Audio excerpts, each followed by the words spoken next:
Pero mi pregunta, o sea, mi pregunta iba más. ¿X1 y Y1 son independientes entre sí?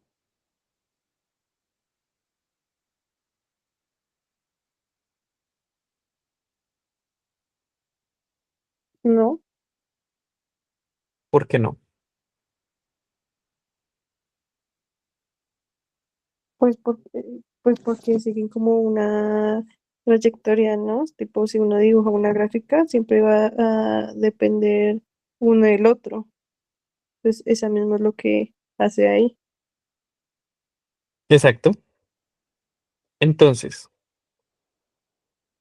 ¿cuál es la relación explícita que hay entre X1 y Y1? ¿Quién la conoce?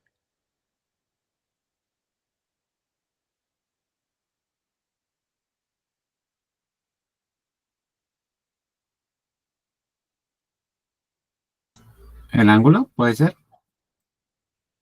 Más concretamente, Andrés, no solo es el ángulo, ¿cierto? O sea, tú propones que consideremos el ángulo que se generaría acá, ¿cierto que sí? Sí. ¿Por qué, Andrés? Mm, pues sería más por el movimiento, ¿no? Esos, para mí serían esos los grados de libertad, los dos ángulos, bueno, los que se generan ambos Correcto, péndulos. correcto, Andrés. Porque hay que descamos, o sea, eso ya lo habíamos hablado la sesión pasada, ¿cierto? Habíamos hecho el pequeño spoiler. Los grados de libertad son dos. El sistema solo tiene dos grados de libertad y usualmente nosotros los físicos solemos poner teta 1 y teta 2, ¿cierto que sí?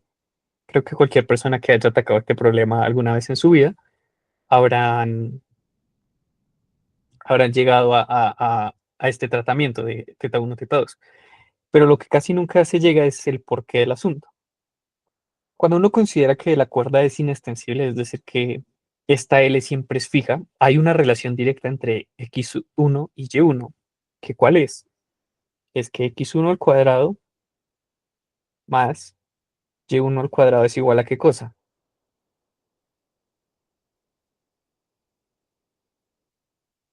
A la longitud al cuadrado, Pitágoras. Correcto, a L1 al cuadrado. Y es por eso que uno induce esta introducción de este ángulo, ¿no? Porque acá podemos ver geométricamente que si sacamos el coseno del ángulo, es decir, si hacemos coseno de teta 1, ¿qué tendríamos?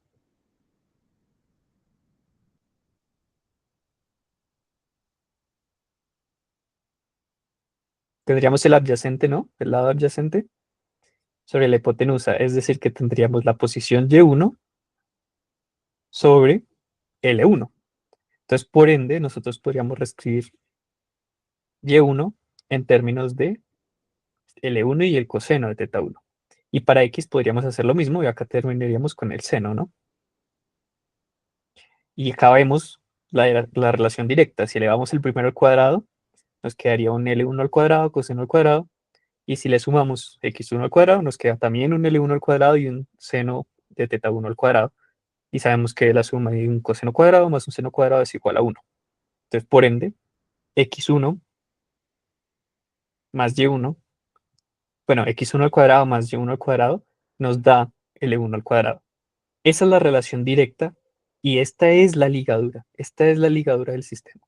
Más concretamente, como la solemos escribir, tendríamos que es un F1 que depende de x1 y y1, que nos dice que L1 al cuadrado menos x1 al cuadrado más y1 al cuadrado es igual a 0. Esa es nuestra ligadura. Recordemos que las ligaduras nos definen hipersuperficies, ¿no? ¿Qué, qué superficie nos está definiendo esta ligadura?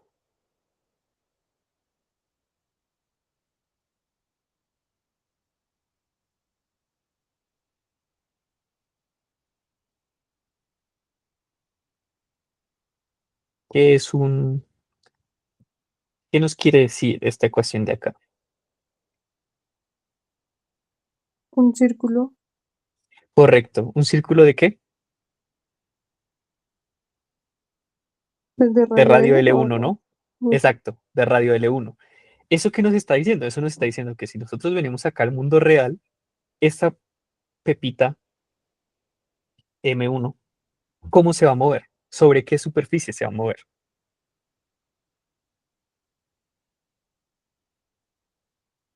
Sobre un círculo, ¿cierto? De radio L1.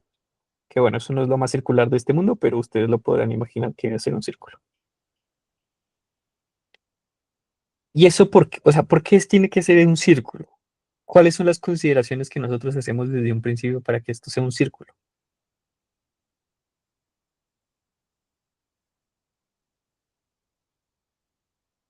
Claro, porque debería ser un círculo, ¿no? Entonces el círculo debería dar toda la vuelta.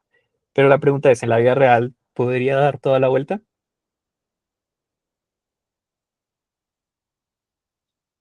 No porque tiene, está, está detenido por el rey.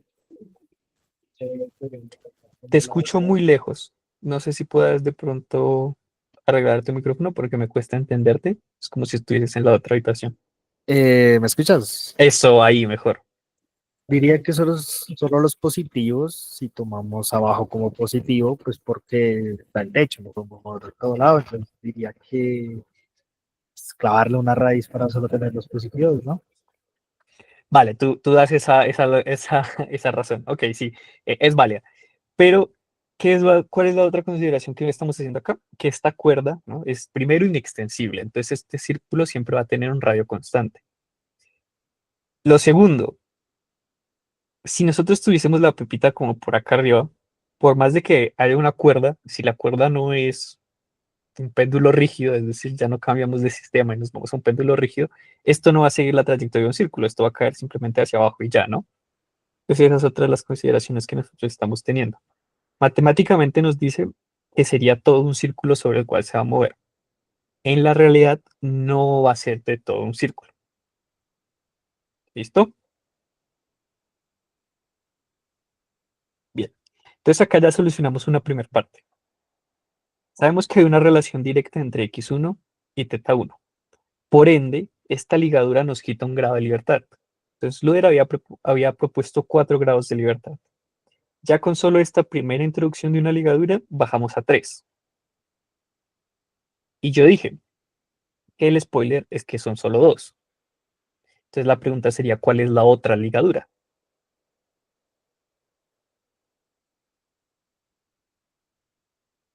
Es la que afecta a la que aplica a M2.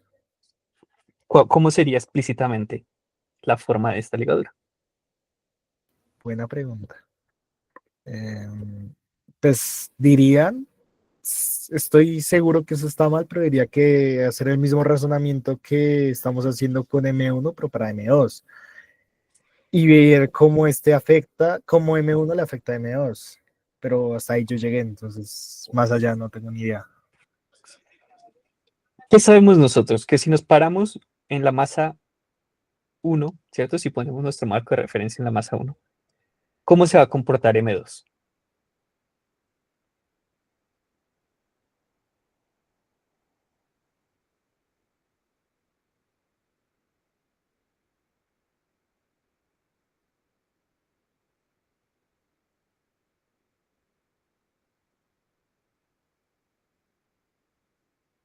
Exacto, entonces si nosotros ponemos nuestro marco de referencia sobre M1, nosotros veríamos que esto va a ser un círculo alrededor de M1, de radio L2, ¿cierto? Entonces ahora la pregunta es cómo podríamos nosotros escribir eso. Porque ¿qué pasa con ese círculo? El centro de ese círculo también se va a mover, ¿no? Se va a mover sobre la trayectoria que hace M1. Entonces hay dos formas de hacerlo. La primera podríamos mirar las relaciones, es decir, sabríamos que x2 tiene que ser x1 más este tramo, ¿cierto? Bueno, si fuesen las x la horizontal, que es como lo estamos tomando, x2 tendría que ser x1, en este caso, por cómo está la imagen, menos el L2 coseno de, seno digo, de θ2. Y la otra, y, pues sabríamos que es y1 más este otro tramo que sería L2 coseno de θ2. Esa es una de las posibles formas de hacerlo. La otra sería recordar cómo es un círculo con el centro desplazado y a partir de eso escribir la ligadura correspondiente. Esas son como las dos posibilidades. Antes de que escriba la siguiente ligadura, ¿hasta ahí hay preguntas o vamos claros?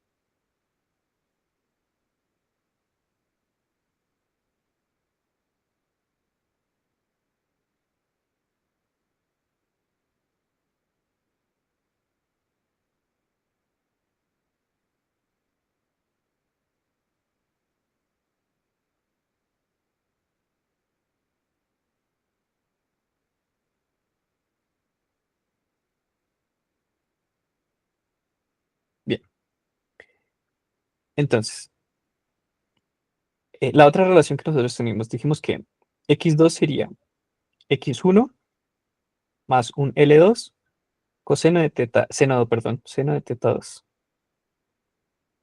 Y tendríamos que y2 sería y1 más L2 coseno de teta 2, ¿cierto? Hasta ahí tenemos eso claro. ¿Podríamos elevarlos al cuadrado?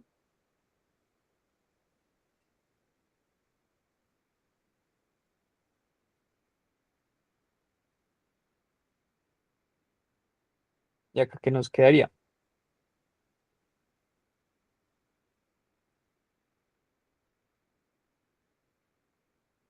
Se nos quedaría x1 al cuadrado más y1 al cuadrado más L2 al cuadrado y coseno de teta 2 al cuadrado más L2 al cuadrado, seno al cuadrado de teta 2 y nos quedarían los dos términos cruzados, ¿no? El, el que nos sale de 2x1 L2 seno de teta 2 y el que nos sale de 2y1 L2 coseno de teta 2. Bien. Ya sabemos nosotros que primera parte de estos dos primeros términos valen L1 al cuadrado y que estos dos términos nos van a dar L2 al cuadrado y nos quedan estos dos términos de acá.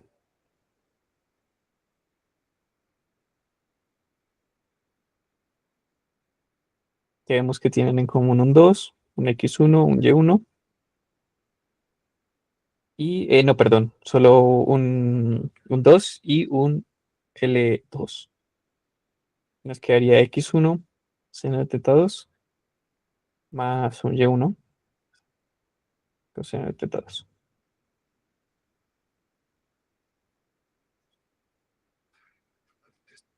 Bien. Todo esto es para intentar dejar la ligadura de una forma funcional de este tipo.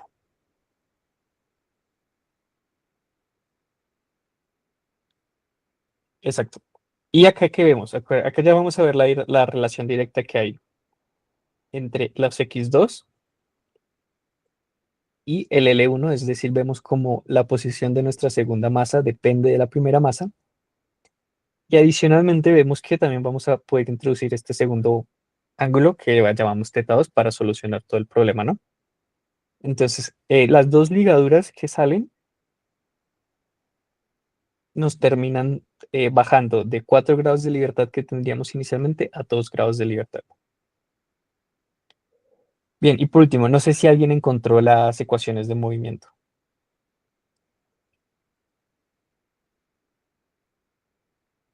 Eso es un poco largo, y en especial si uno lo hace por Newton, ¿no? Porque tendríamos que ponernos a considerar las fuerzas, la descomposición de todas las fuerzas y demás, y por último hacer la aproximación de ángulos pequeños, ¿no?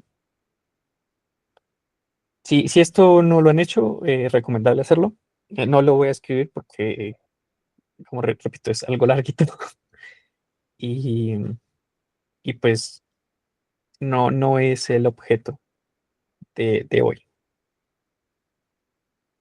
La pregunta que sigue es, ¿por qué? ¿Qué es lo que hace que esta partícula se mueva en esta trayectoria, en este círculo que determinamos nosotros. ¿Qué es lo que hace que x1 y y1 estén relacionadas?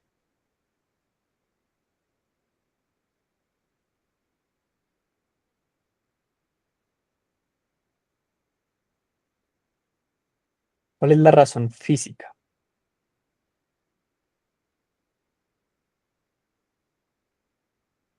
Pues porque están amarrados a un cable, ¿no? Es decir, ¿qué tipo de interacción tenemos? Radial. O sea, ¿cómo decirlo?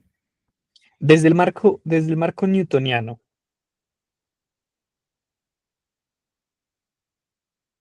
¿qué es lo que hace que esto se mueva en un círculo? Porque esto El, no continúa. el momento angular, ¿no? No, el momento angular es la consecuencia de que se esté moviendo en un círculo. ¿Qué es lo que hace que se mueva en un círculo? Porque si nos estamos moviendo en un círculo, nuestro momentum lineal está cambiando. Y si nuestro momentum lineal está cambiando, ¿eso qué implica? Que existe una fuerza. ¿Y cuál es la fuerza en este caso? Mm, mm, mm, mm. Pues, la, pues para que haya fuerza tiene que haber aceleración, entonces sería la generada producto de la gravedad. Esa es la que hace que cuando estemos acá, esto vaya hacia este lado. Sí, Bueno, más que hacia este lado es la que hace que esto vaya hacia abajo, sí. pero la gravedad no es la que genera la trayectoria curva. La tensión de la cuerda. Correcto, Val. La tensión, ¿cierto? La fuerza de tensión es la que hace que esto se vaya en un círculo. ¿Por qué en un círculo? Porque es una fuerza central, ¿cierto?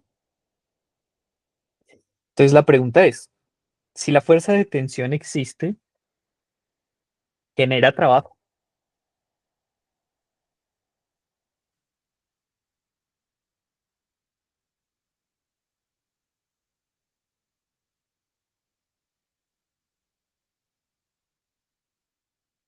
Esa es la pregunta del día de hoy. Sí, ¿no? Fíjate, Andrés, que la respuesta es no. ¿No? No. Pero no se genera una energía potencial gravitacional.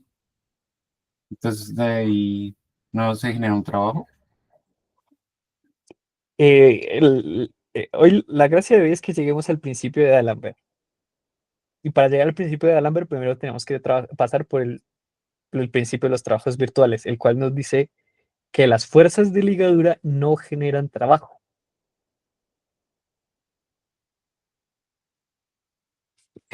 Efectivamente, carita sorprendido.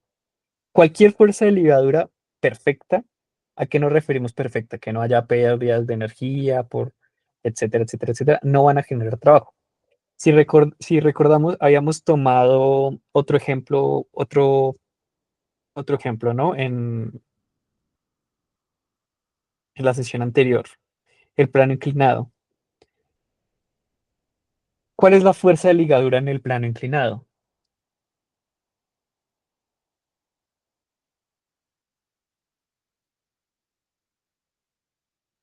¿Qué es lo que hace que esto se mueva en esta línea recta?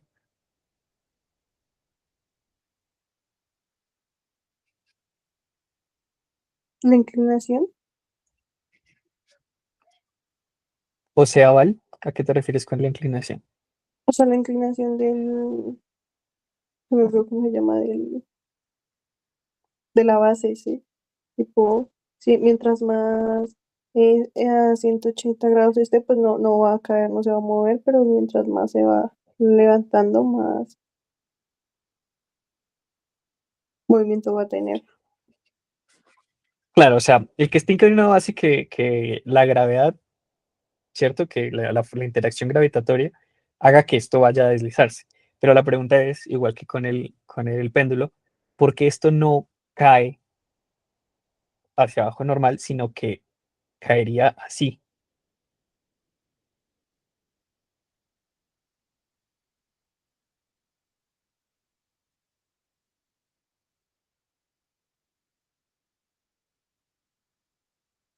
Recordemos que estamos en el marco newtoniano, ¿no? Entonces, volviendo a tomar la frase que tanto me ha gustado, el kernel de la mecánica newtoniana son las fuerzas. Entonces, ¿cuál es la fuerza que hace que esto caiga en esta trayectoria, ¿cierto? En la trayectoria que es en una línea recta, paralela a la horizontal del plano, y no hace que caiga exactamente hacia el centro de la fuente gravitacional.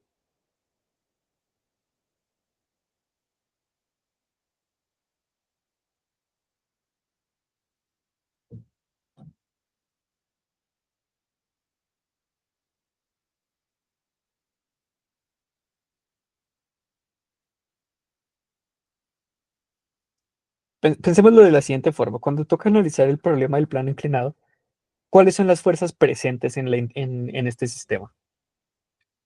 Una fuerza normal, el ¿Cuál otra? peso, ¿Correcto? ¿Y qué más? Además de la la fuerza de fricción. fricción. Ah, Bueno, dibujemos la otra. Y listo, ya hay más fuerzas. ¿Cuál de esas tres fuerzas es la que hace que esto se mueva en esta línea recta y no hace que caiga directamente hacia el centro del planeta?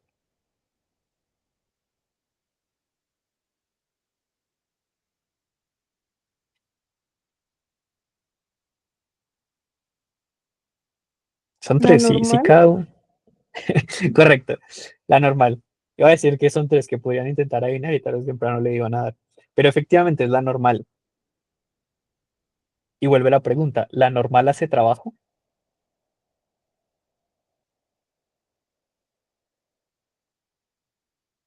no, No, no lo hace. Porque también es una fuerza de ligadura, ¿cierto? Y piénsenlo un poco, o sea, hagan el análisis en su cabeza de lo que estoy diciendo. Siempre que uno hace este tipo de problemas, ¿cuál es la fuerza que genera el trabajo? En el plano inclinado, ¿cuál es la fuerza que termina generando un trabajo?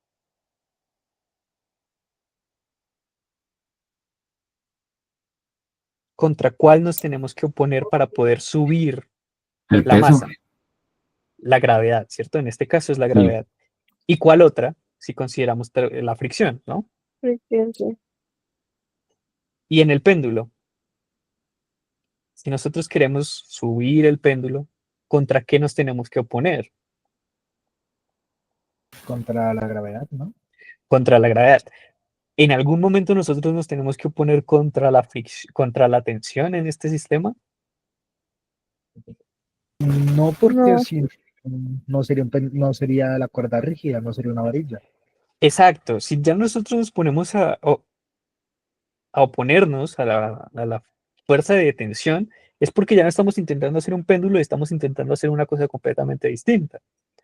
Entonces, es por eso que el concepto de la ligadura es tan importante, porque nos está diciendo dos cosas. ¿Qué es lo primero que nos está diciendo?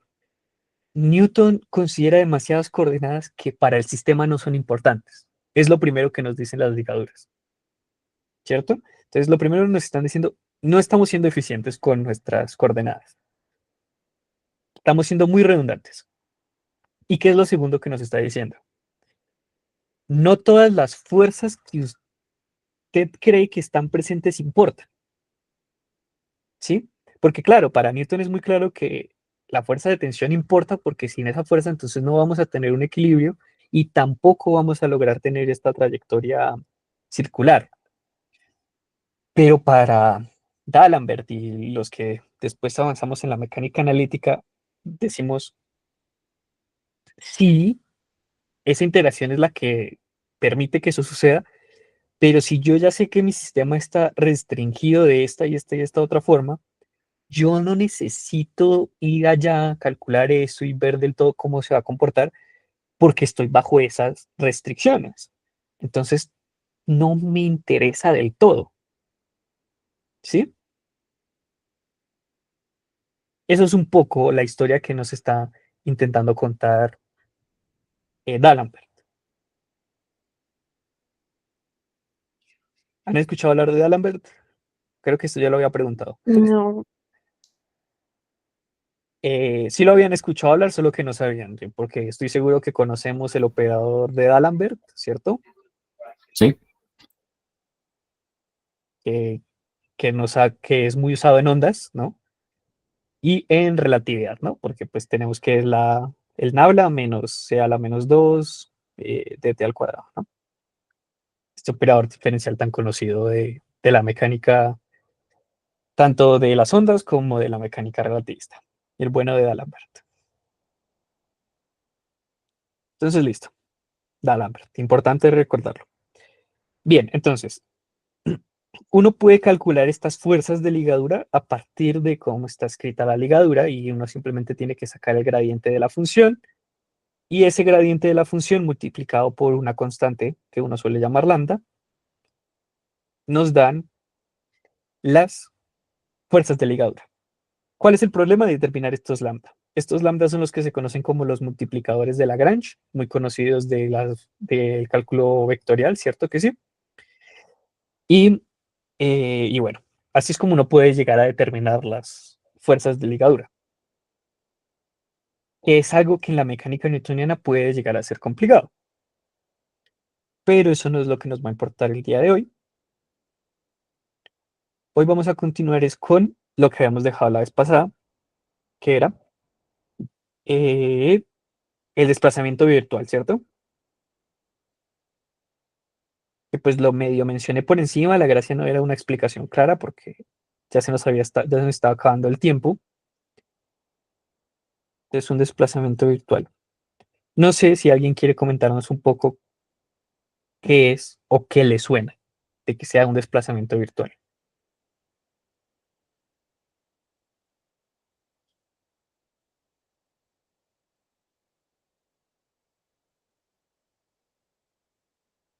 Pues en mi conocimiento, aló, aló. Pues en Dime. mi conocimiento, pues diría que ese desplazamiento virtual tiene que verse con los marcos inerciales y no inerciales, porque simbólicamente hablando, virtual significa irreal, o sea que no existe. Entonces, sería algo de ese estilo, ¿no? O sea, relacionado con los marcos inerciales y no inerciales, o sea que digamos que según el observador en un marco, por ejemplo, en un marco no inercial podría ver el movimiento, pero en un marco inercial no, algo así, ¿no? No, no, del todo. Creo que para eso usaríamos más la palabra ficticio que virtual.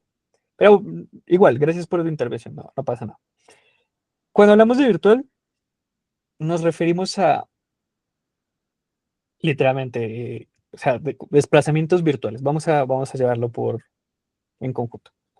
Nos referimos a cambios muy pequeños en la posición, hipotéticos, pero la clave es que tienen que ser instantáneos,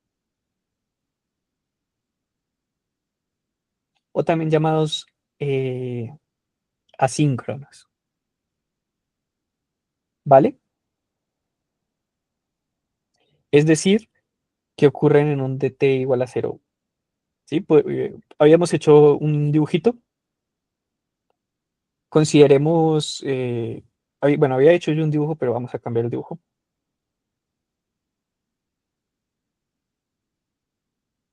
Consideremos que esto es t igual a 1 y esto es t igual a 0. El desplazamiento real conlleva que, que nuestro objeto se mueva en el tiempo como en el espacio, ¿cierto?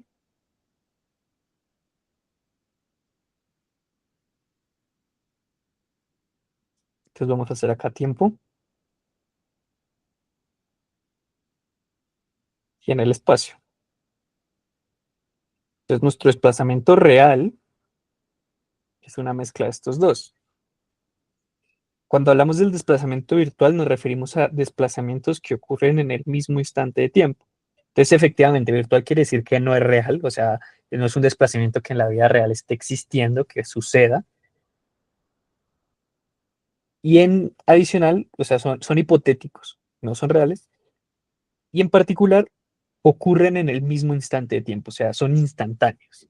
¿Sí? Entonces, podríamos nosotros pensar que nuestro DR, el cambio de nuestro desplazamiento, se puede ver como un desplazamiento virtual más un dt. ¿Sí?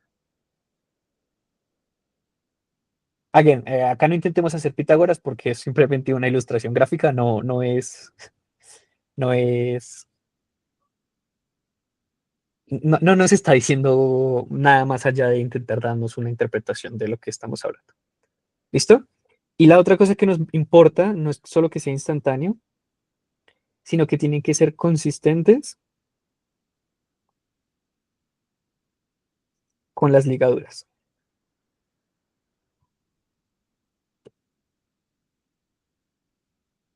Entonces, por ejemplo, en este caso de acá, ¿cuál sería nuestra ligadura número uno? Pues el suelo, ¿no? Si estamos tomando en cuenta que tenemos esto como un X, como un Y0 y no podemos ir más abajo. Entonces nosotros no podríamos hablar de un desplazamiento virtual que nos lleve por debajo del suelo en este sistema. Si estamos hablando del péndulo, cualquier desplazamiento virtual sería alguno que esté sobre la trayectoria que seguiría la partícula normalmente. No podemos hacer que esté como por acá. ¿Sí? Este no sería un desplazamiento virtual válido.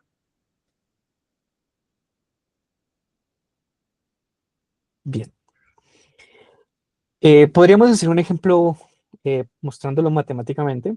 Consideremos una partícula que se mueve en un círculo, en una circunferencia. La posición va a estar dada por un r coseno de teta en dirección 1 más r seno teta en dirección 2. El desplazamiento real sería igual a ¿qué cosa? Sería igual a dr con respecto a t por dt, ¿cierto? ¿Y eso cuánto nos daría? Nos daría menos r seno de teta en dirección 1 más r coseno de teta en dirección 2. Todo esto multiplicado por teta punto, la derivada temporal de teta y el dt. ¿Cierto? Acá que vemos que este desplazamiento claramente es tangente a la posición de la partícula y vemos que depende de t. Entre más grande sea nuestro t, más grande va a ser nuestro desplazamiento. Y depende de la velocidad de la partícula, ¿cierto? Por esta dependencia de teta punto. Y pues bueno, en general por esto, ¿no? Esto de acá es la velocidad de la partícula, multiplicados por el dt. Sin embargo, nuestro desplazamiento virtual, que denotamos por un del, no, perdón, un delta, es la derivada parcial de r, de nuestra posición con respecto a teta, por un desplazamiento virtual en teta. ¿Que eso cuánto nos daría? Nos daría igual, menos r, seno de teta en dirección 1, más r coseno de teta en dirección 2, pero ya no estamos multiplicando por teta punto ni por dt, sino que iríamos multiplicando por una variación en teta.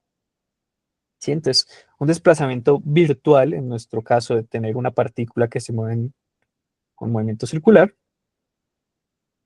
corresponde a variar un poquito nuestro ángulo.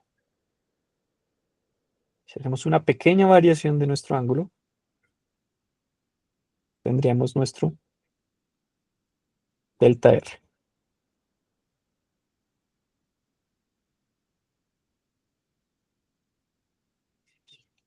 Recordemos, instantáneo. Es un movimiento que sería instantáneo. Por ello, decimos que no es real, que no sucede en la vida real. Y veamos que matemáticamente podemos ver que no depende de la velocidad de la partícula, ¿sí? Entonces, simplemente un desplazamiento hipotético y consistente con las ligaduras, consistente con las ligaduras. Entonces, el desplazamiento virtual representa como las direcciones posibles que la partícula tiene la libertad de moverse en un instante dado, ¿sí? Hasta ahí, ¿alguna pregunta?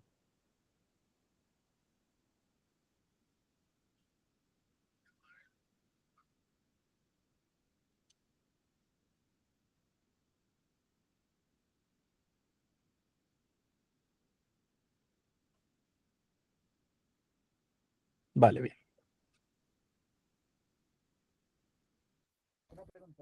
Una pregunta, una pregunta, una Dime. pregunta. ¿Cómo lo digo? Cuando hablamos de esa derivada parcial, significa que estamos cambiando un solo parámetro de varios que hay. Entonces, ¿qué otros parámetros ahí estarían? Por- me- me- ¿Cómo lo explico? ¿Por qué no es solo no es un DT normal? Me pregunto eso. O sea, O porque sea, dices que por qué no escribo simplemente así, ¿sí? exacto, sí, exacto, exacto. O sea, Bueno, no, sí, continúa.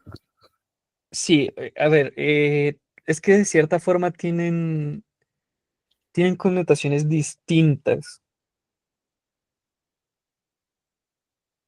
porque hacer la derivada total, bueno, claro, en este caso sí podemos escribirlo total y no pasa nada, pero la forma general de escribirlo es la derivada parcial, por lo que estamos haciendo la variación directa de los parámetros, ¿sí? En caso de que tengamos algún otro parámetro que dependa implícitamente del teta. O sea, en este caso no tienes razón, en este caso sería exactamente idéntico, pero de forma general no son lo mismo, Ok, ok, entiendo. ¿sí? O sea, o sea, la forma general es recordar que es la parcial multiplicado por la variación del parámetro. En este caso, la parcial y la total son exactamente idénticas, pero es en este caso.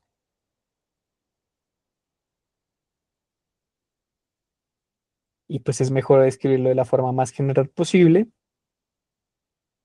para que pues se nos quede para siempre. Bien, listo. Listo. Entonces ahora sí. Eso es con respecto a un desplazamiento virtual. Ahora lo que nos correspondería sería la primera parte, que es la de los trabajos virtuales.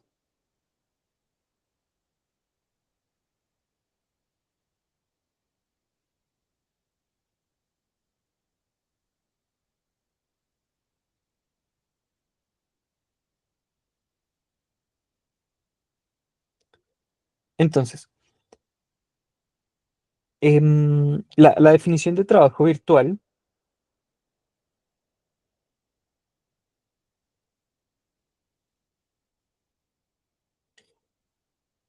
matemáticamente lo podemos escribir como que es la fuerza de ligadura y un producto punto el desplazamiento virtual correspondiente. Así es como determinamos este trabajo virtual,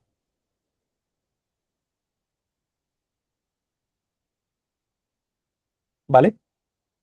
Matemáticamente lo escribimos así. Entonces es como nos representa cuál sería el trabajo que la fuerza genera con respecto al desplazamiento virtual que proponemos, ¿sí? Eso es lo que estamos diciendo acá. A lo que nosotros queremos llegar es a que las fuerzas de ligadura siempre cumplen ¿qué? El trabajo. es cero. Bueno, el trabajo virtual de ellas es cero. Entonces vamos a ir a ello. Vamos a ir a ello.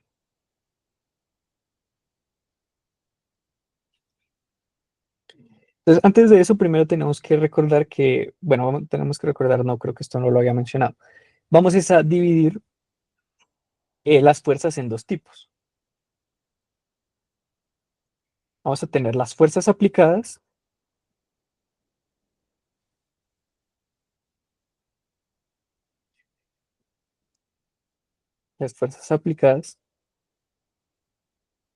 que denotaremos por un supraíndice entre paréntesis A.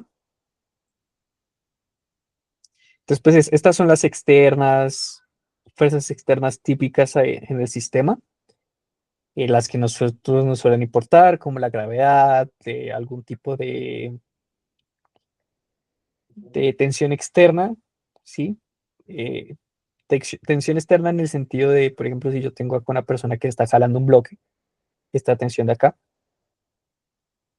entonces acá escribimos applied,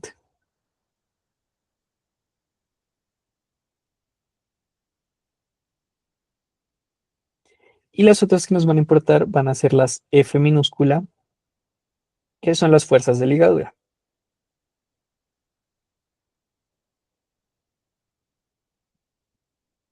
Entonces, estas son las fuerzas que las ligaduras generan, ¿sí? Entonces, como pueden ser la fuerza normal, la tensión del péndulo que hemos mencionado, por ejemplo, en un sistema de masa-resorte, si tenemos dos partículas, ¿sí? La fuerza que genera este resorte también es una fuerza de ligadura y demás. Entonces, tenemos que hacer la distinción entre esas dos. Y el principio de trabajos virtuales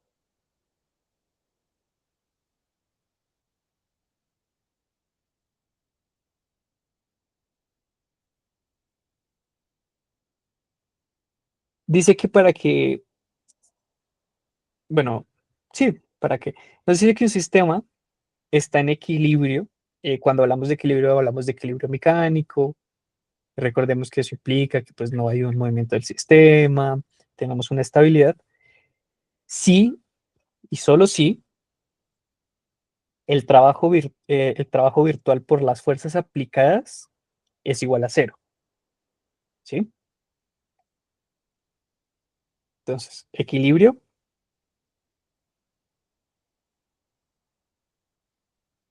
sí y solo si el trabajo virtual de la sumatoria de fuerzas aplicadas es igual a cero. Es lo que nos dice el principio de trabajos virtuales. Que estaremos en equilibrio solo si esto sucede.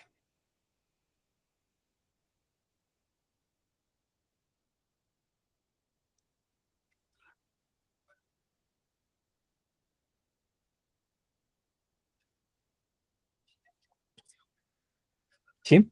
Y fijémonos, estamos hablando de que el equilibrio es independiente de las fuerzas de ligadura, algo que en la mecánica newtoniana no se toma como, no se piensa en ello.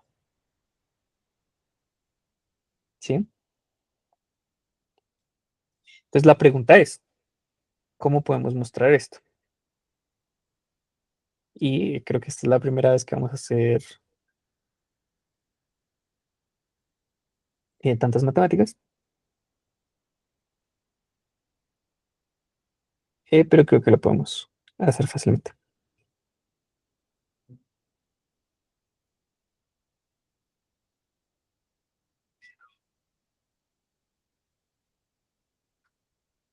Bien, entonces,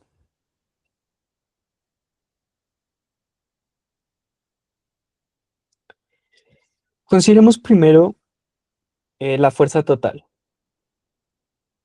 La fuerza total en este caso la podríamos descomponer como la sumatoria de fuerzas aplicadas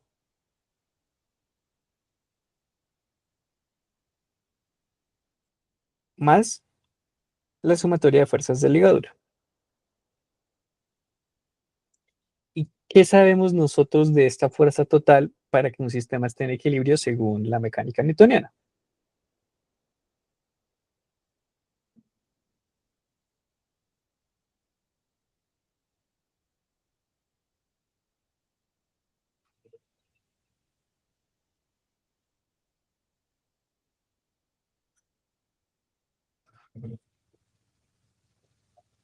Perdón, por el chat. Correcto, Luder, que Fn, ¿cierto? Entonces, para el equilibrio,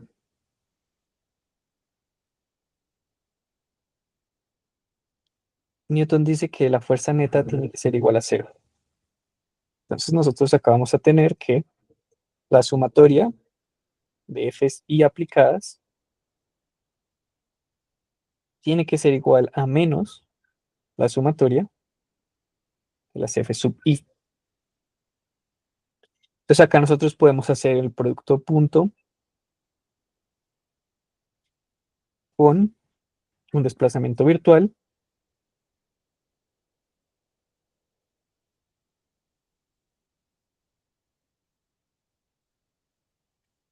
¿Listo? ¿Y qué sabemos nosotros de las fuerzas de ligadura y de los desplazamientos virtuales? Como las fuerzas de ligadura dependen explícitamente de las coordenadas, ¿cierto? Siempre hay una dependencia explícita de las coordenadas. Esta es la ligadura. La ligadura depende explícitamente de las coordenadas. Las fuerzas de ligadura dependen del gradiente de estas y son tangentes a la trayectoria. Y son normales, digo, a la trayectoria, porque son el gradiente, ¿no? Entonces, la fuerza de ligadura es normal a la trayectoria y el desplazamiento virtual es tangente a la trayectoria. ¿Cuál es el producto punto entre estas dos cositas?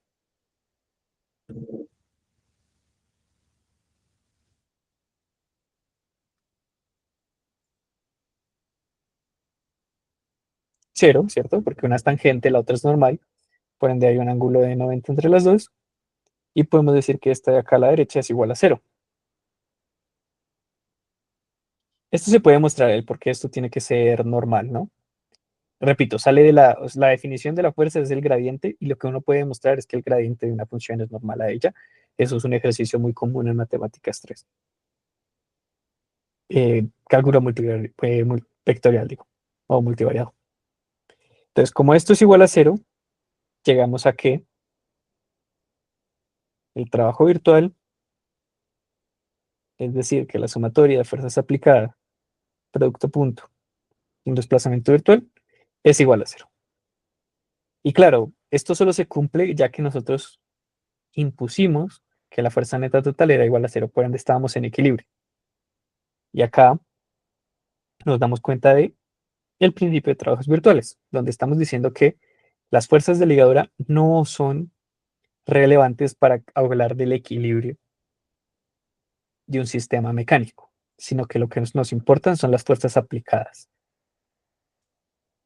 Entonces acá uno podría hacer un ejercicio muy típico, que es, por ejemplo,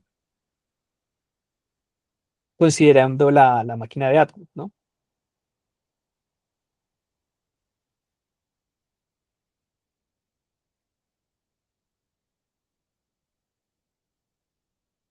¿Cuál es la condición de equilibrio de este sistema?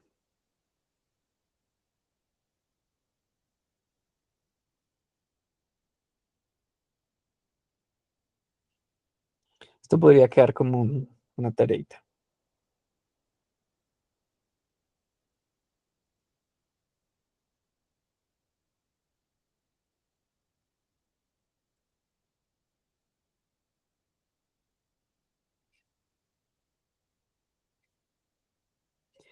Ok, sí, esa es la trivial, ¿no? Pero consideremos otras posibilidades, ¿sí? Por ejemplo, consideremos que también le agregamos fricción.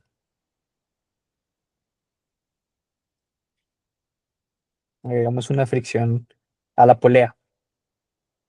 ¿cuál sería la condición de equilibrio en este caso?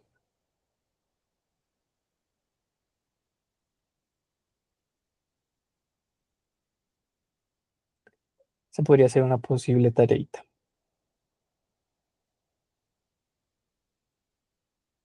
Bien, entonces esto es lo que se conoce como el principio de trabajos virtuales. Recordemos, la idea clave es que el equilibrio de un sistema mecánico solo depende de las fuerzas aplicadas, ¿sí? Porque estamos trabajando con fuerzas de ligadura, ideales, que no generan trabajos. Y por ende son normales a la superficie y ta, ta, ta. Y lo otro chévere es que pues nos condensa el problema, ¿no? Nos dice, si queremos conocer la posición, el equilibrio del sistema, solo nos importan las fuerzas aplicadas. Como que nos deja el sumo, el extracto de las fuerzas relevantes. Y por último, bueno, por último no, ahora continuaríamos es con el principio de D'Alembert.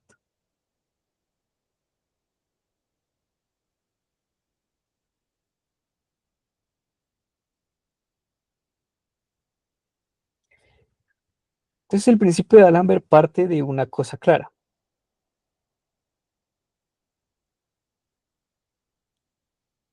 Nosotros sabemos que la fuerza I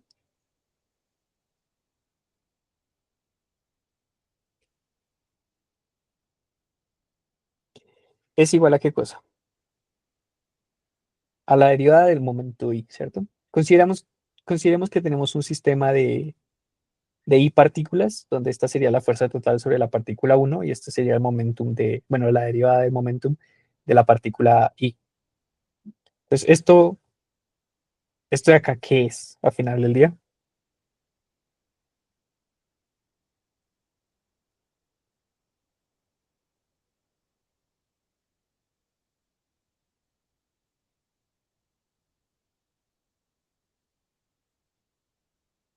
Masa por aceleración.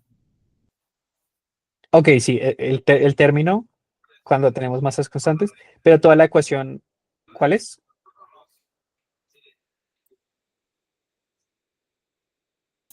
Ah, toda completa, pues sería aplicando la regla del producto, ¿no? La derivada de la No me perdí. masa por la Ah, no, aceleración, la masa por momentum y eso. no, me refiero. Toda esta ecuación termina siendo, simplemente es la segunda ley de Newton, ¿no? Ah, sí. Sí, pero sí, efectivamente, si consideramos que pues, P es igual a MR, MR digo, MB, tendríamos pues la derivada de esto. ¿Sí? Entonces, D'Alembert plantea desde un principio, ¿sí? Él nos dice, ok, si uno tiene un sistema de n partículas, el equilibrio del sistema se va a obtener cuando cada una de esas partículas individuales esté en equilibrio. Entonces, lo primero que D'Alembert hace es reescribir esta ecuación.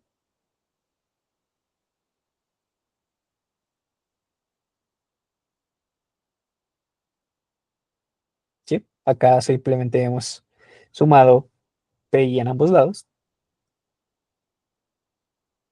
Y D'Alembert considera que esto es como una fuerza efectiva. ¿Sí? Él dice como es una fuerza efectiva. Lo que algunas personas a veces llaman una fuerza inercial, lo cual no es del todo fundamentado físicamente, pero bueno.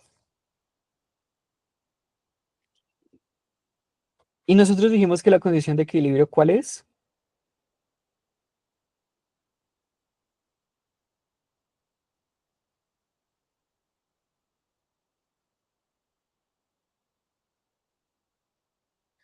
Esta de acá arriba, ¿no? El producto punto con respecto al desplazamiento virtual es igual a cero. Entonces, si nosotros consideramos la sumatoria de todas las partículas posibles,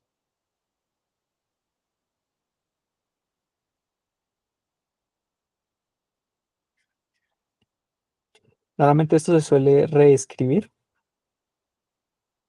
es decir, multiplicamos por un menos.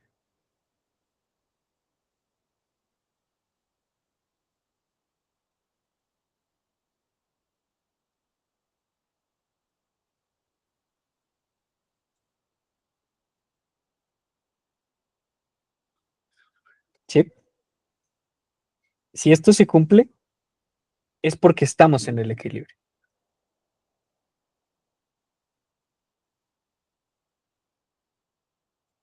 ¿Y cuál es la clave? Esto de acá ya es el principio de D'Alembert. La clave está en que el principio de trabajos virtuales solo funciona para sistemas estáticos, que no estén en movimiento. Sin embargo, el principio de D'Alembert sí funciona para un sistema en movimiento. Porque fijémonos que nosotros no hicimos la consideración de que la fuerza neta era igual a cero. Nosotros hicimos el símil. Sabemos que si la fuerza neta es igual a cero, pues llegamos hasta el principio de trabajos virtuales. Por extensión, esto también debe ser cierto. Y esto aplica para sistemas en movimiento.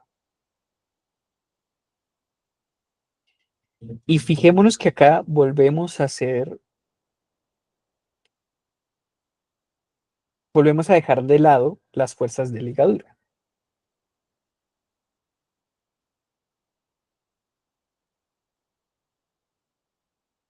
¿Listo?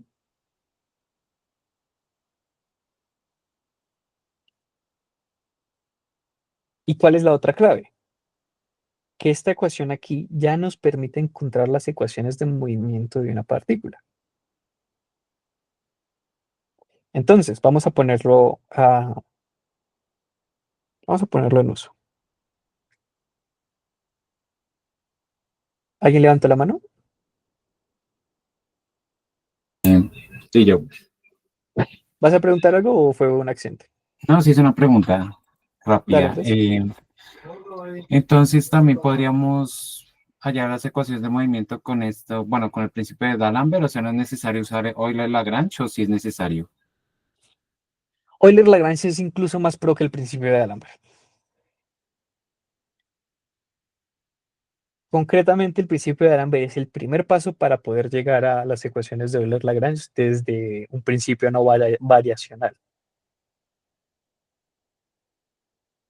No, fuerza efectiva lo llamamos así. Pero antes de eso, ¿sí queda clara la respuesta, Andrés? Sí, Bien, bien. No, fuerza efectiva simplemente es el nombre que le damos. O sea, repito, como no es una fuerza del todo, porque pues acá no hay una interacción entre dos cuerpos, sin embargo tenemos una igualdad entre la fuerza y la derivada del momentum, entonces le llamamos una fuerza efectiva. ¿Sí? Solo es un nombre, no es más allá. Y sí, lo tomamos como el cambio del momentum, porque pues esta igualdad existe, ¿no? Entonces decimos que la fuerza total sobre la partícula I tiene que ser igual a su cambio de momento por segunda ley de Newton. Entonces la pasamos al otro lado y consideramos que como si esto fuese una fuerza efectiva. Una fuerza efectiva. Bien. Entonces, vamos a hacer este ejemplo, que es el de la máquina de agua, ¿no? Entonces consideremos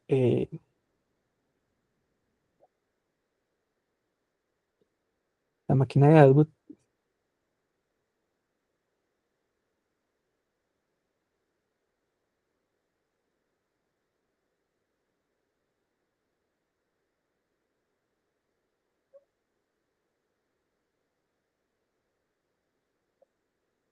Bien, ¿cuál es la ligadura en este caso?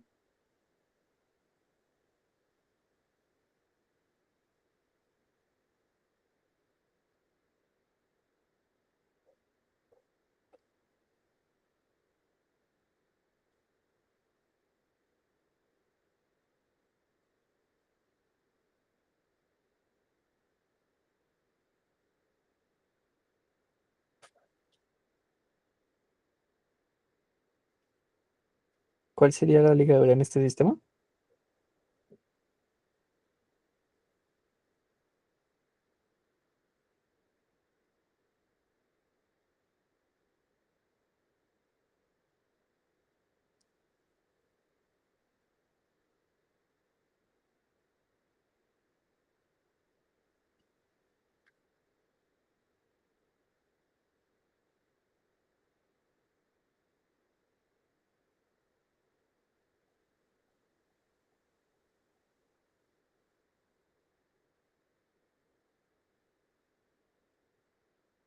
Correcto, Luder.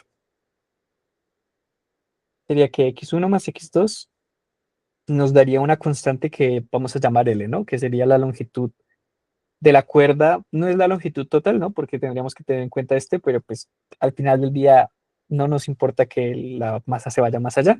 Entonces solo vamos a tomar en cuenta x1 más x2 igual a L, que es una constante, un escalar. ¿Cierto? Sería la longitud total de la cuerda menos el radio de la polea por 180 más o menos.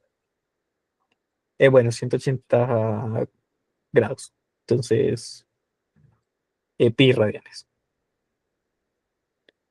Bien, con respecto a esto, un desplazamiento virtual nos daría que un pequeño desplazamiento en x más un pequeño desplazamiento en y tendría que ser igual a 0, ¿no? Lo tomamos de acá, hacemos una pequeña variación en cada uno. L es constante, L es constante. Y como L es constante, pues no se puede variar. La variación total de L, ¿cuánto es? 0. Entonces, esto sabemos que es verdad. Y por ende, una pequeña variación en x1 implica que es la variación aditiva inversa en x2, lo cual es lógico desde el sistema físico, ¿no? Si esta sube un poquito, la otra tiene que bajar exactamente la misma distancia. Y si esta sube, la otra tiene que bajar exactamente la misma distancia. Entonces vemos que hay una relación inversa con respecto a eh, una relación de dirección inversa con respecto a los desplazamientos, más concretamente.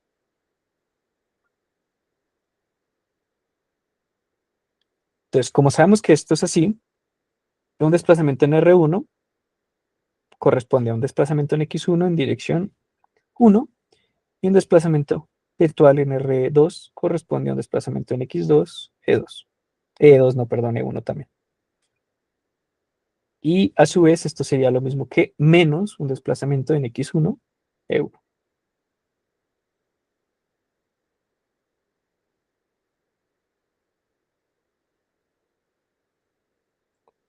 Bien, ahora con respecto a las aceleraciones. La aceleración de la primera masa una, es un cálculo directo, es derivar dos veces, y en la segunda lo mismo.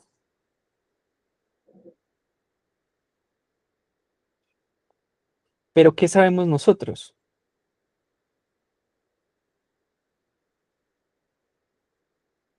Y esto implica, ¿qué cosa?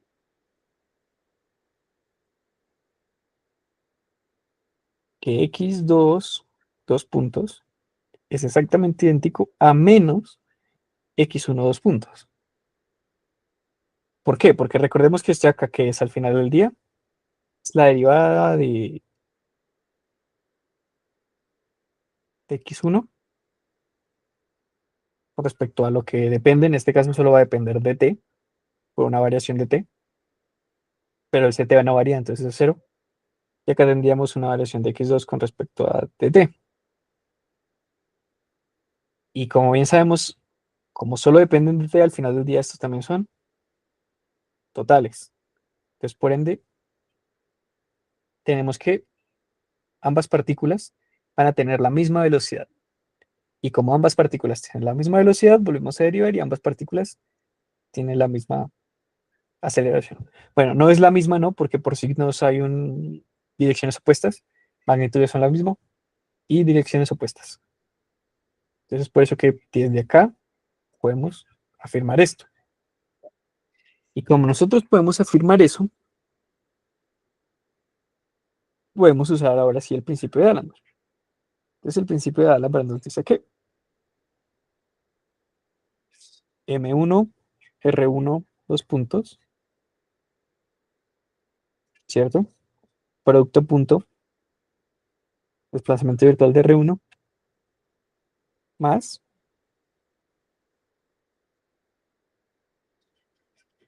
M2, R2, dos puntos, producto punto, desplazamiento de R2.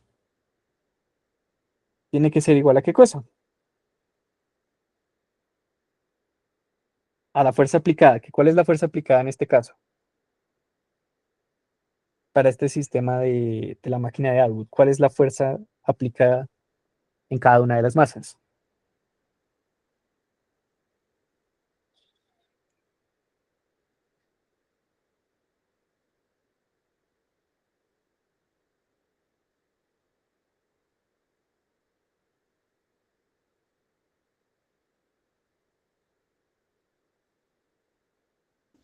Correcto, la gravedad, ¿no? Entonces, ¿cómo sería la fuerza gravitacional? Entonces sería la fuerza aplicada, que en este caso sería M1, G, si estamos teniendo en cuenta una, un campo gravitacional constante, en dirección hacia abajo, que acá estamos llamando esto X1, E1 digo, producto punto, desplazamiento virtual R1 más M2, G, G1, desplazamiento virtual R2, ¿cierto? Bien,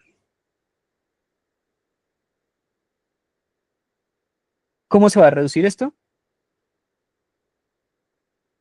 Nosotros llegamos a que estos desplazamientos virtuales están en posición 1, en dirección, digo, en dirección 1. Entonces, todos estos productos puntos se vuelven eh, un E1 punto E1, y sabemos que eso nos da 1 porque estamos teniendo en cuenta que es un vector unitario. Entonces, haciendo los productos correspondientes, vamos a llegar a que tendríamos acá M1, X1, dos puntos, desplazamiento virtual de X1, más, menos, ¿cierto? M2, X1, dos puntos, recordando que esto, que X2, dos puntos es menos X1, por menos delta X1 es igual a.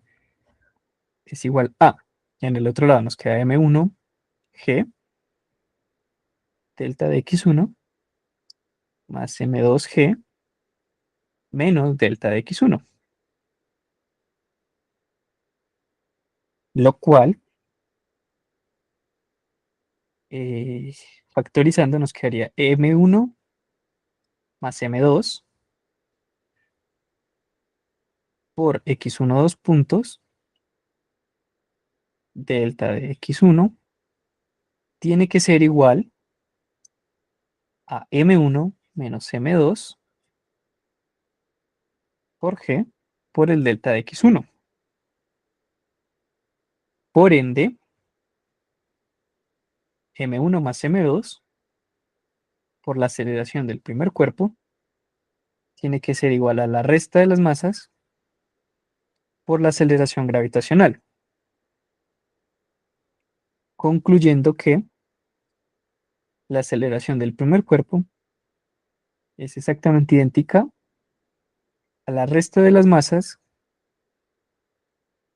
sobre la suma de las masas por G. Y claramente X2, dos puntos, es solo menos esto.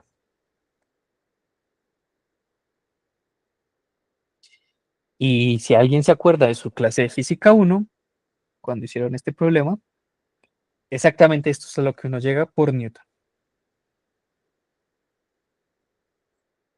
Y acá vemos qué cosa, lo que había mencionado Juan antes, ¿no?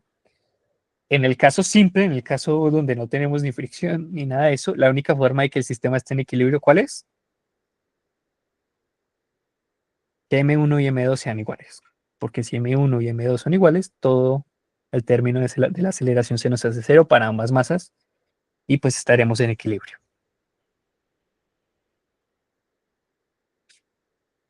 Bien, bien, bien, bien.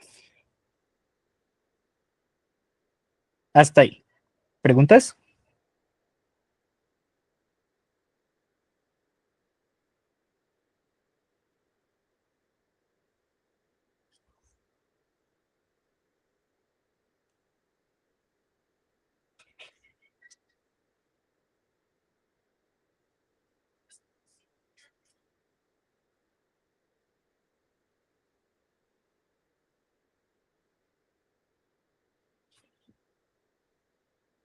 Vale. Entonces iniciaríamos la última parte del día de hoy y serían las ecuaciones de Euler-Lagrange de primer tipo. Entonces, claro, uno podría ponerse a hacer más problemas de este tipo, de aplicar el principio de D'Alembert y tal. Normalmente no es muy útil, no lleva muchas cosas porque, como digo, lo importante es entender el concepto de lo que nos está diciendo el principio de D'Alembert. ¿Listo? Y el principio de D'Alembert nos permite introducir de forma propia las coordenadas generalizadas. Entonces, si un sistema es holonómico, recordemos que eso implica que tiene ligaduras que están dadas por igualdades e independientes del tiempo, siempre es posible determinar un número de n variables que denotamos como las coordenadas generalizadas, que hacen que el número de coordenadas generalizadas es el número de grados de libertad del sistema. ¿Sí? Entonces, por ejemplo, ya hemos hablado de esto, en este caso sería x1, x2, en el péndulo doble sería θ1, θ2, en un plano inclinado solo necesitaríamos una coordenada, que podría ser x, podría ser y, o incluso podría ser una distinta, que en este momento no sabría cuál, pero podría ser una distinta. Lo importante es que esas coordenadas generalizadas sean parámetros independientes que nos permitan conocer la posición de cualquier partícula del sistema, ¿sí? De todas las partículas del sistema, eh, de forma no ambigua, es decir, una determinación completa de la posición en cualquier instante, ¿sí? Y que sean consistentes con las ligaduras. Entonces, eso nos lleva a que en general la posición I de una partícula la podríamos ver como una función que dependerá de estas coordenadas generalizadas y claramente del tiempo, ¿no? Donde I va desde 1 hasta n, si tenemos un sistema de n partículas. Entonces, si esto es verdad, un desplazamiento virtual de la partícula I va a corresponder a la sumatoria desde k hasta n minúscula de las derivadas parciales de nuestra posición con respecto a nuestra coordenada generalizada q, k, y el desplazamiento virtual correspondiente de dicha coordenada generalizada. Mientras que la velocidad de dicha partícula, ¿cómo sería? Estará dada por la derivada total de la posición de la partícula y la derivada total con respecto al tiempo de la posición de la partícula, vemos que es una sumatoria de la derivada parcial con respecto a q sub k de la posición, producto la velocidad, bueno, la derivada total del tiempo de la coordenada generalizada q sub k, que pues sería como una velocidad. No es la velocidad de la partícula, claro está, pero es similar a una velocidad, más la derivada parcial con respecto al tiempo de las coordenadas y, ¿cierto? Acá solo hemos hecho derivadas. Bueno, sí, derivadas. Bien. Entonces, si usamos el principio de trabajo virtual, sabemos que las fuerzas aplicadas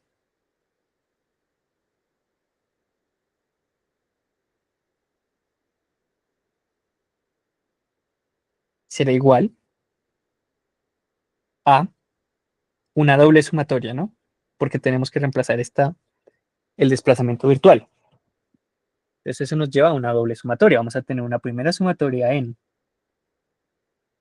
n, que es la que está por el principio propio, y después tendremos una sumatoria en n minúscula.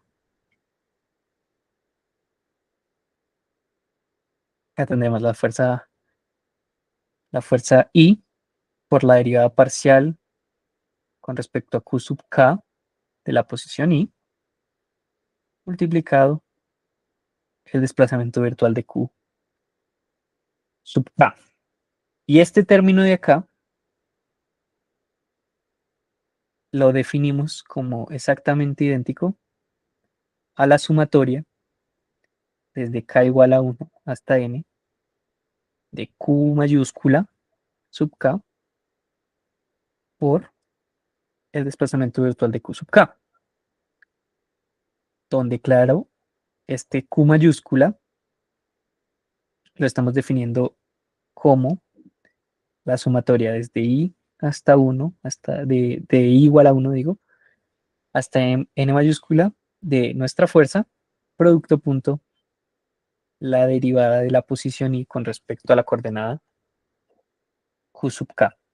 Y este término es lo que llamamos la fuerza generalizada, o más correctamente en este caso, la componente K de la fuerza generalizada.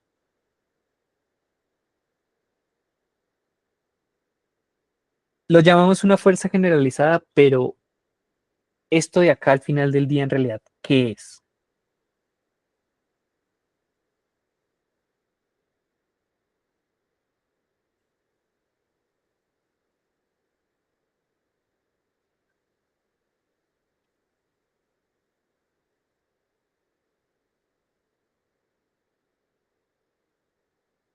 Es un escalar, ¿no? Entonces no es una fuerza. Y en cuanto a dimensiones, tampoco tiene dimensiones de fuerza.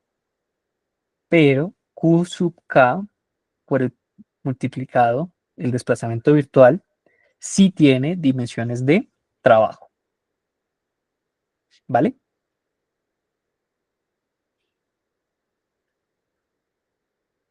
Entonces, a pesar de que lo llamemos una fuerza generalizada, esto no tiene dimensiones de fuerza y tampoco es una fuerza, es un vector, ¿vale?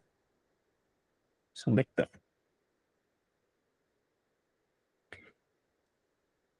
Esta es la primera componente que tenemos en el principio de D'Alembert, ¿no? Recordemos el principio de D'Alembert, lo habíamos escrito acá, acá. Acá ya tenemos esta primera componente. Entonces ahora vamos a ver la segunda componente. La segunda componente nos dice que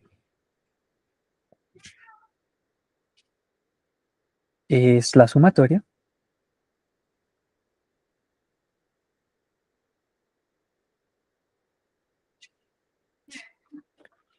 desde la sumatoria desde i igual a 1 hasta n mayúscula de las derivadas del momentum i producto punto desplazamiento virtual RI.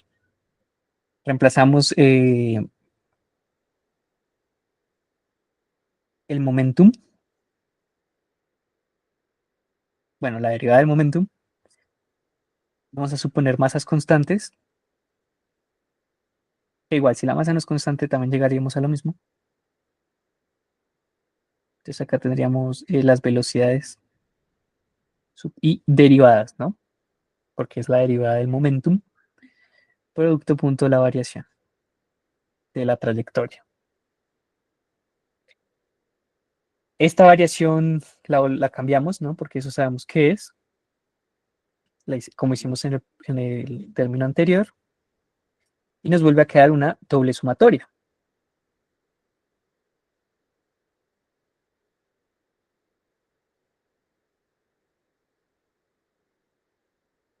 Entonces nos queda la derivada del momentum por el producto punto de la derivada parcial de nuestra posición con respecto a Q sub K por la variación de Q sub K.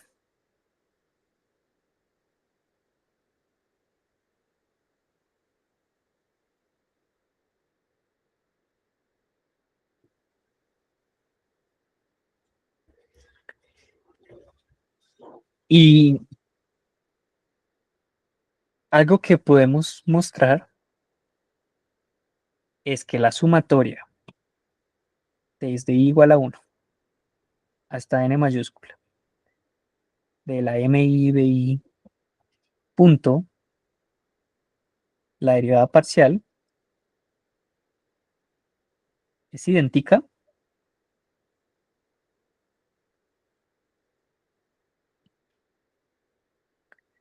a esta sumatoria acá. Estaría compuesta por la derivada total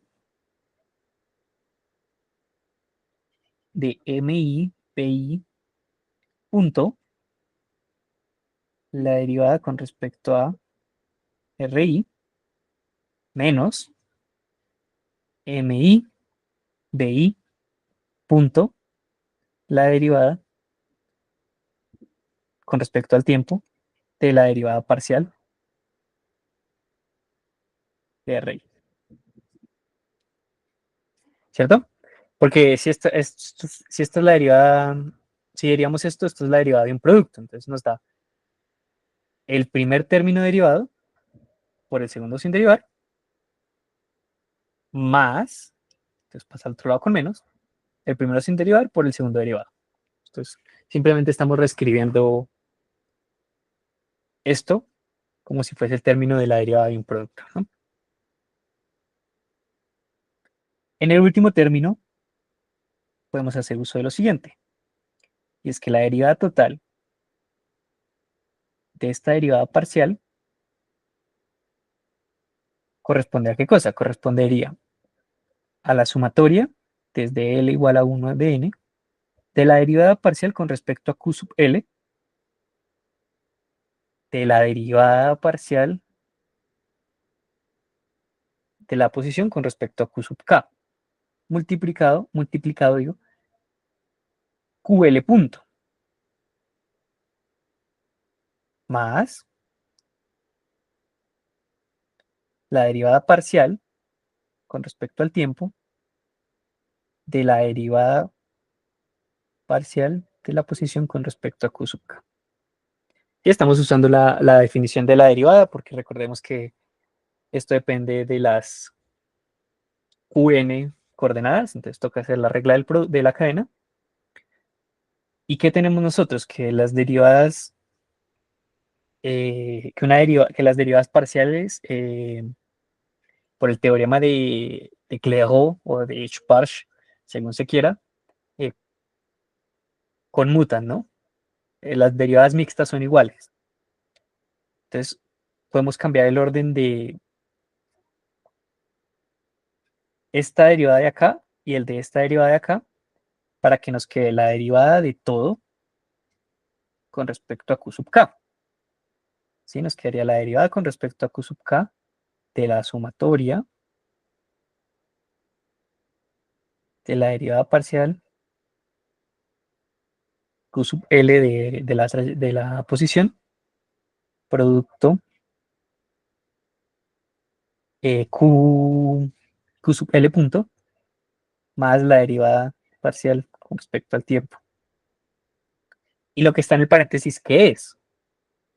Es la definición que tenemos de la velocidad, ¿no? Si las K las cambiamos por L, tenemos exactamente el mismo término. Y pues podemos cambiar las L por otra letra para darnos cuenta que es lo mismo. Entonces, al final del día, acá solo estamos teniendo la derivada parcial de la velocidad con respecto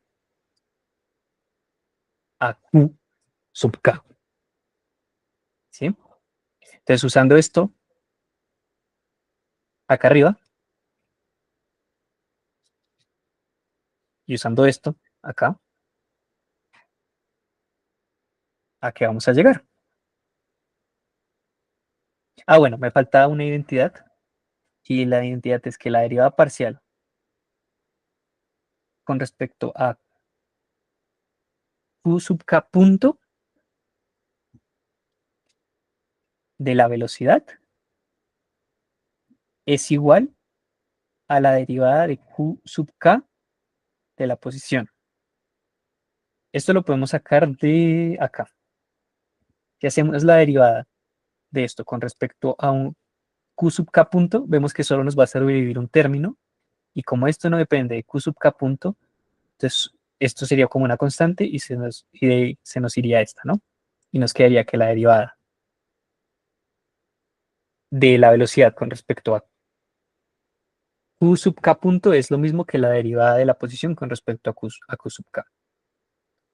Ahora sí, usando todas esas identidades que acabamos de encontrar, llegamos a que la sumatoria del término que estábamos analizando, que era el momentum, bueno, la derivada del momentum, producto punto derivada de q sub k de la posición, es igual a la sumatoria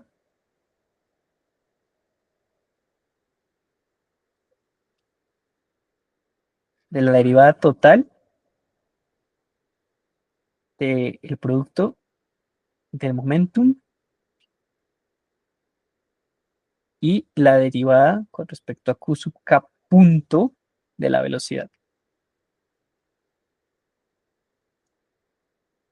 menos el momentum, producto punto, la derivada con respecto a q sub k de la velocidad, ¿sí? Acá hicimos uso, en este segundo término, hacemos uso de esta identidad de acá, y en el primer término hicimos uso de esta identidad de acá.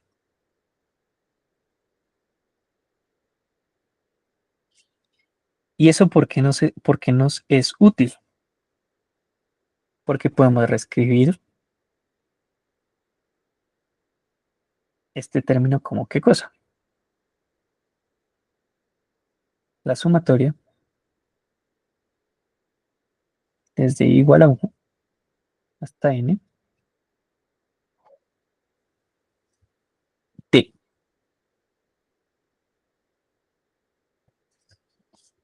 Acá es como si tuviésemos,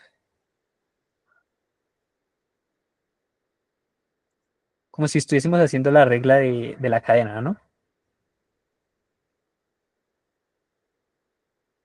Y acá también. Entonces este primer término es lo mismo que la derivada total con respecto al tiempo de la derivada parcial con respecto a q sub k de un medio de mi por bi al cuadrado, ¿cierto? Porque recordemos, como b es un vector, entonces la primera derivada baja el 2, nos queda bi punto la derivada de bi, porque es como si estuviésemos bi al cuadrado, es lo mismo que tener bi punto bi,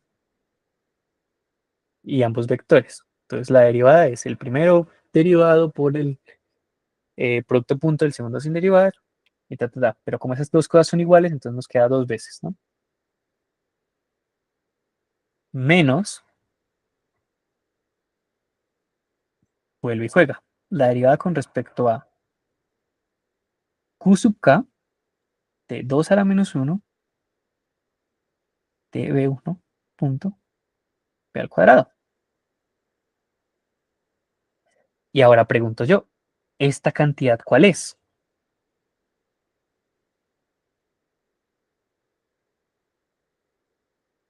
¿Qué es un medio de la masa por la velocidad al cuadrado?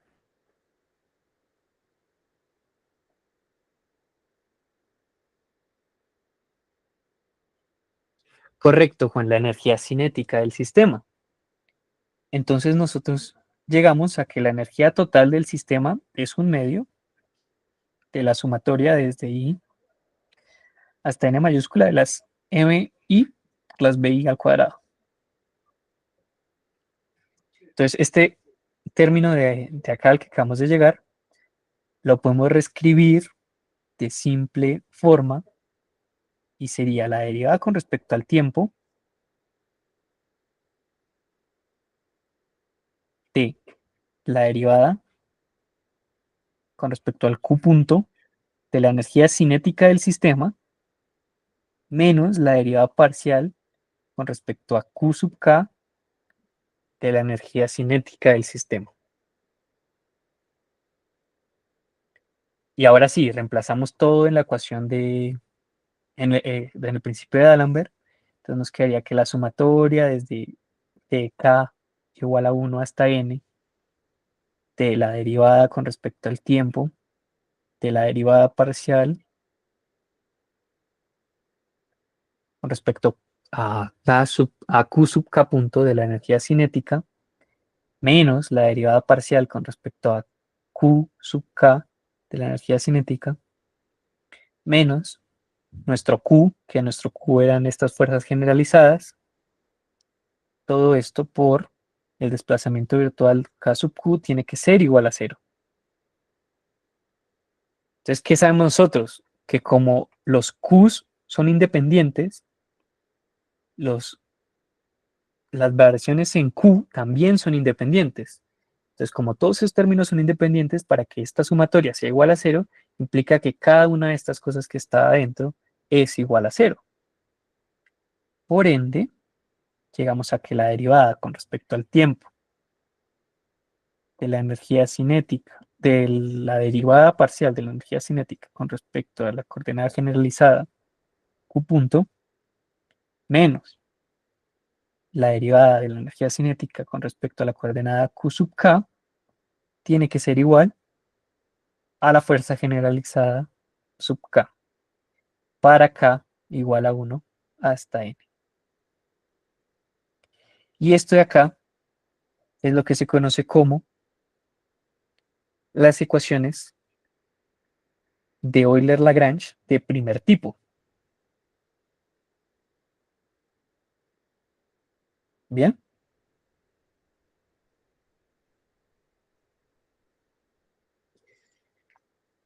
Y recordemos que si esto se cumple es porque el sistema está... no, si esto se cumple no es porque el sistema está en equilibrio, perdón. A partir de esto, como esto sale del principio de D'Alembert, y el principio de D'Alembert nos permitía encontrar las ecuaciones de movimiento de un sistema, da igual estuviese en equilibrio o no, las ecuaciones de Euler-Lagrange permiten hacer lo mismo. Y fijémonos en lo único que nos tenemos que preocupar: la energía cinética del sistema y las fuerzas generalizadas del mismo. Y recordemos que las fuerzas generalizadas salen a partir de las fuerzas aplicadas. Entonces, estas son las ecuaciones de Euler-Lagrange de primer tipo o primera especie. Lo que conocemos como las ecuaciones de Euler-Lagrange es cuando la fuerza generalizada, o bueno, más concretamente las fuerzas aplicadas, pueden salir de un potencial. Porque consideremos lo siguiente. Supongamos que F se puede escribir como menos el gradiente de un potencial. ¿Por qué menos el gradiente? Porque en la física siempre nos sale menos el gradiente. Entonces, consideremos eso. ¿Sí? La fuerza generalizada, ¿cómo nos va a quedar? Nos va a quedar como la sumatoria desde igual a 1 de n de la fuerza aplicada, producto punto, la derivada de la trayectoria con respecto a nuestra coordenada Q sub K. Entonces, si reemplazamos esta suposición que acabamos de hacer, que esa fuerza puede derivar de un potencial que llamamos V, entonces al final del día tendríamos que esto sería menos la sumatoria desde igual a 1 hasta n del gradiente y la componente y del gradiente, más correctamente hablando, producto punto, la derivada con respecto a r punto.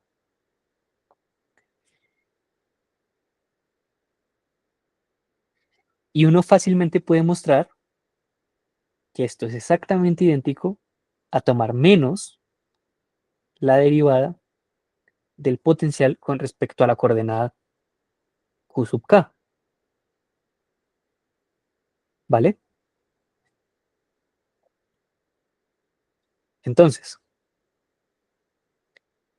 ¿cuál es la clave? Si nosotros reemplazamos esto acá arriba, llegaremos a que la derivada total de la energía cinética, bueno, la derivada total de la derivada parcial de la energía cinética, menos la derivada parcial con respecto a la coordenada q sub k de t menos v es igual a cero. Y como consideramos potenciales que solo dependen de la posición, podemos agregar un menos v acá adentro, ¿cierto?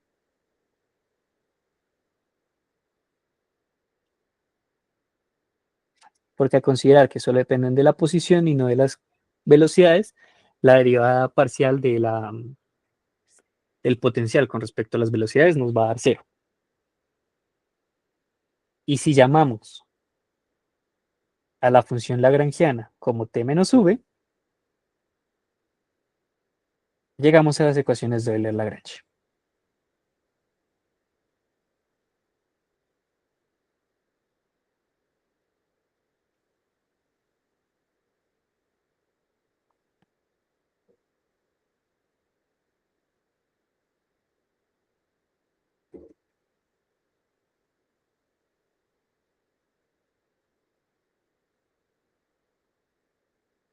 Las ecuaciones de Euler-Lagrange.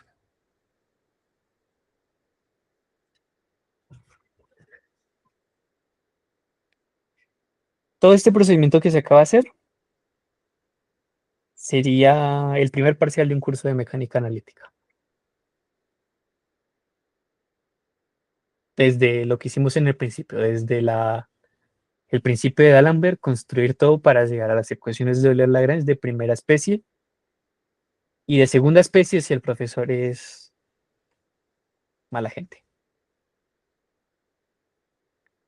Sería primer parcial.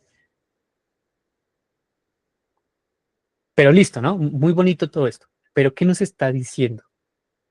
¿Qué nos están diciendo de las ecuaciones de Euler-Lagrange? Primero, que cuando Newton nos decía, por cada partícula en el sistema, usted necesita una ecuación con tres componentes porque todo es vectorial, Euler-Lagrange nos dicen no. Sin importar el número de partículas que usted tenga en su sistema, solo nos van a importar los grados de libertad. Y según los grados de libertad que tengamos, vamos a tener n ecuaciones diferenciales. Segunda cosa, para determinar la posición del sistema en un instante cualquiera, solo necesitamos dos condiciones iniciales, que son todas las coordenadas generalizadas en un instante de tiempo y todas las velocidades generalizadas en un instante de tiempo. Si tenemos esas dos cosas, solucionamos todo.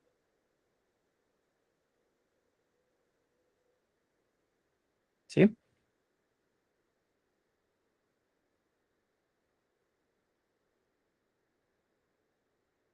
¿Cuál es la clave? Que nosotros seamos capaces de determinar la energía cinética del sistema y la energía potencial del mismo. Y recordemos, esta que acabamos de hacer acá solo nos sirve para potenciales que no dependan de las velocidades. Cuando el potencial depende de la velocidad, se pueden hacer otras cositas para que funcione. Y cuando tenemos fuerzas, porque recordemos que esto parte de que las fuerzas generalizadas son conservativas y demás, porque se pueden traer desde un potencial. Cuando no tenemos otra versión de las ecuaciones de Euler-Lagrange que también nos ayudan para solucionar esos problemas, que es como cuando tenemos funciones de disipación, como puede ser un problema típico de una función de disipación de Rayleigh, que supongamos un sistema masa resorte que tiene fricción. Se puede seguir solucionando por las ecuaciones de Euler-Lagrange, si no pregúntenle a, a la profe Mariela que todos mis trabajos del curso de sistemas dinámicos yo los entregué con Lagrange porque me parecía más fácil.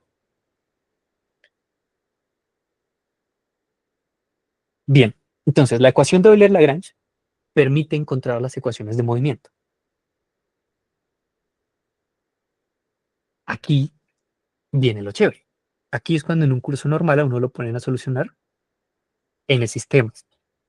Entonces yo los invito a que hagan lo mismo. Si tienen las ganas, solucionen el péndulo simple, solucionen la máquina de Atwood, solucionen una partícula en movimiento circular y,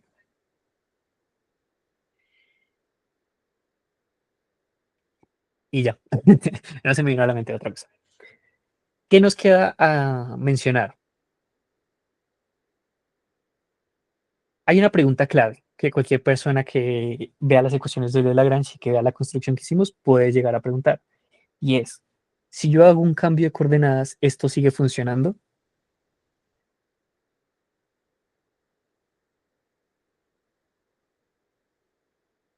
Pregunto yo, ¿qué creen?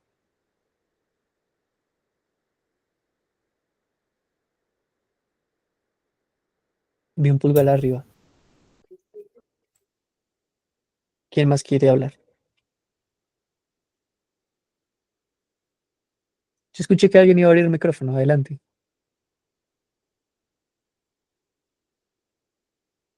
Debería si ponemos los grados de libertad en los nuevos sistemas de coordenadas. La gracia del cambio de coordenadas es si tengo mis Q, si tengo mis Qs, mis coordenadas generalizadas, y hago una transformación sobre esas coordenadas, una transformación lineal, ¿se siguen cumpliendo las ecuaciones de Euler-Lagrange? Es la pregunta. Pues diría que sí, porque si solo le aplicamos una transformación lineal, estaríamos, por decirlo así, según lo que entiendo, modificando la esencia. Sí, es una forma muy informal de decirlo, pero al momento de aplicar una transformación lineal no le estaríamos modificando las esencias, entonces diría yo que no. Sin embargo, si no es lineal, creo que no funcionaría. Ok, esa podría ser también una tarea y sería el punto 2 del parcial de mecánica analítica de primer corte. Debe ser que las ecuaciones de Euler-Lagrange son invariantes bajo transformación de coordenadas. Porque, spoiler, lo son. Si hacemos una transformación de coordenadas, son invariantes.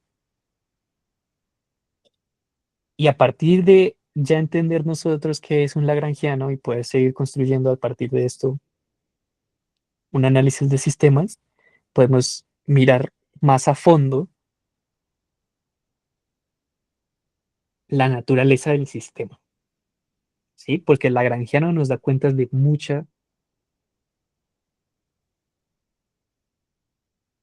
muchas características del sistema. O sea, es increíble lo que uno puede hacer con solo ver un lagrangiano. Pero bien, hasta ahí, preguntas.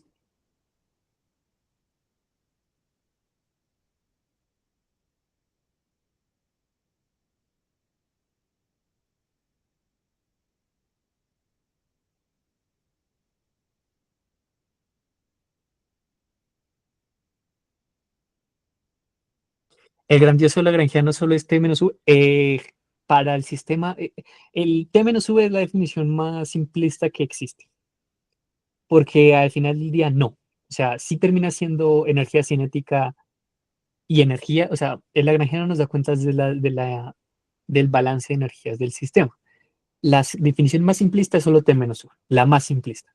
Pero después tenemos cosas como el lagrangiano del electro, de la QED, de la electrodinámica cuántica, en donde no solo es la energía cinética del sistema como tal, sino que toca tener en cuenta cosas como la interacción entre cargas a través del campo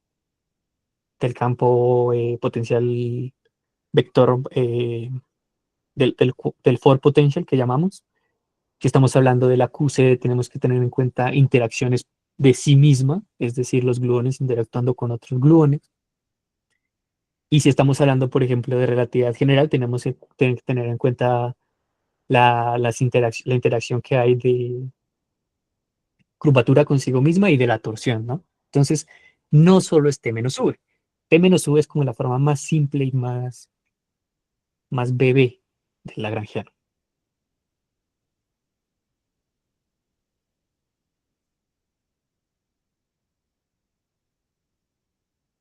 Una cosa que también podría estar interesante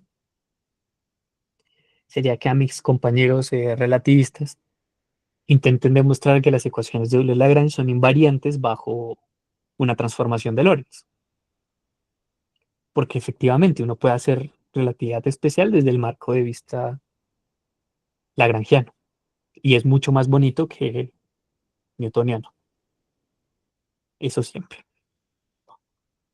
Pero bien, hoy sí me extendí un poco más porque pues hoy tocaba matemáticas fuertes, que pues igual, si en algún paso se llegan a perder o algo, revisen la literatura o me pueden preguntar. Bien, si no hay preguntas ya, hasta Yo aquí tengo una quedaríamos. pregunta, Gracias a Julián. todos. Qué pena. Dime, Andrés, Para no te terminar, preocupes. ¿dónde podría consultar lo último que acabas de decir, lo de mostrar que las ecuaciones de Euler-Lagrange son invariantes de Lorentz? ¿Dónde lo podría Eso sí, revisar eso? te diría que intentes revisar el Goldstein o el Lemos, que ellos tienen un capítulo de relatividad. No sé si lo hagan, no sé si lo hagan, porque por ejemplo, o sea, eso me acaba de salir a la duda, o sea, me acaba de salir la pregunta, Listo, listo. porque me acuerdo que una vez lo hice, pero no me acuerdo dónde lo dejé. Pero entonces sí, el Lemos o el Listo. Goldstein, ellos tienen un capítulo de dinámica relativista. Tal vez den ahí la explicación. Listo. Y tener cuidado, ¿no? Porque recordemos que tenemos mecánica lagrangiana clásica y mecánica lagrangiana de campos, ¿no? Porque después podemos saltar a las ecuaciones de Euler-Lagrange para campos clásicos, ¿sí? Campos clásicos, que es lo que uno debería conocer ya si uno es estudiante y ya vio cuántica uno. Debería. Pero todos sabemos que del dicho al hecho es otra cosa.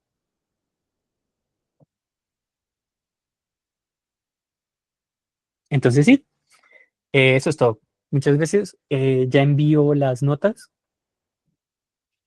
Y para la próxima sesión sería eso, recordar lo que hablamos. No, no, esta vez no se deja tarea formal porque no lo veo necesario, pero sí que revisen e intenten preguntarse cosas de la naturaleza de las ecuaciones de Euler-Lagrange y lo discutimos.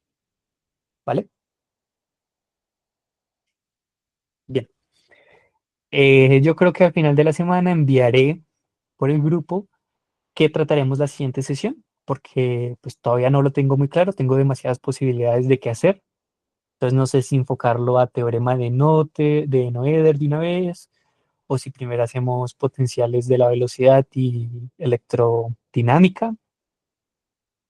No sé, estoy dudando, estoy dudando. Pero yo espero poder tenerlo listo a más tardar el sábado.